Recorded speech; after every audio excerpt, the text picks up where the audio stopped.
শীত জেঁকে বসায় কম্বল তৈরিতে ব্যস্ততা বেড়েছে সিরাজগঞ্জের কাজীপুরের কম্বলপল্লীতে। প্রায় ৩ যুগ ধরে গার্মেন্টসের জুট কাপড় দিয়ে কম্বল তৈরি করছেন এ অঞ্চলের কারিগররা।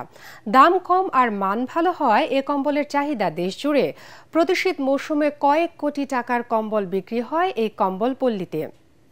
সিরাজগঞ্জ প্রতিনিধি ফেরদৌস হাসানের পাঠানো রিপোর্ট জানাচ্ছেন ফারহিন ইসলাম টুম্পা। নদী ভাঙনে বিপর্যস্ত সিরাজগঞ্জের যমুনা শিকস্তি কাজীপুরের মানুষের কাছে যেন আশার আলো হয়ে দেখা দিয়েছে কম্বল তৈরির পেশা। পোশাক কারখানার বাতিল কাপড়ের টুকরো ও ঝুট দিয়ে উপজেলার শিমুলদাইর, বর্ষিভাঙা, সাতকয়া, শ্যামপুর, ঝালাভরা, কুনকুনিয়া, পাইকরতলি সহ ৩৫টি গ্রামে তৈরি হচ্ছে বাহারি রঙের কম্বল। ৩ যুগ ধরে চলে আসা এই শিল্পকে ঘিরে সৃষ্টি হয়েছে ৫০,০০০ মানুষের কর্মসংস্থান।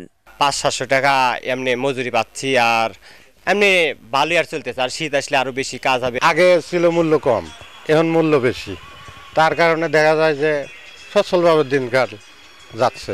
আমি জুট কাপড় সিলাই হলে যেটুক টাকা পাই আমার সংসারে আল্লাহর রহমতে এই দিয়ে অনেক কিছু চলে যায়। ৯০ টাকা থেকে ৬,০০০ টাকা দরের বাংলা, বিশ্বাস ও চায়না সহ প্রায় ১৬০ ধরনের কম্বল তৈরি হচ্ছে এসব গ্রামে।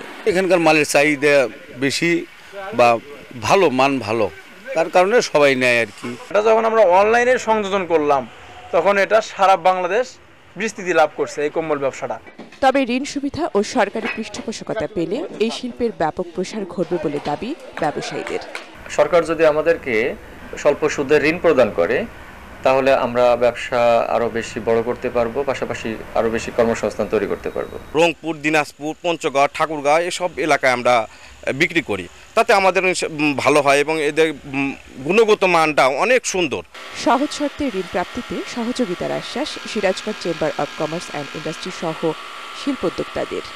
এই শিল্পটা প্রসারিত হোক, Sirajganj chamber of commerce and ইন্ডাস্ট্রির পক্ষ থেকে সকল রকমের সহযোগিতা থাকবে ইনশাল্লাহ। এই শিল্পটাকে একবারে বড় আকারের শিল্প পরিণত করতে যেসব সহযোগিতা দরকার ইনশাল্লাহ বিএনপি সরকার আসলে আমরা সব ধরনের সহযোগিতা করব।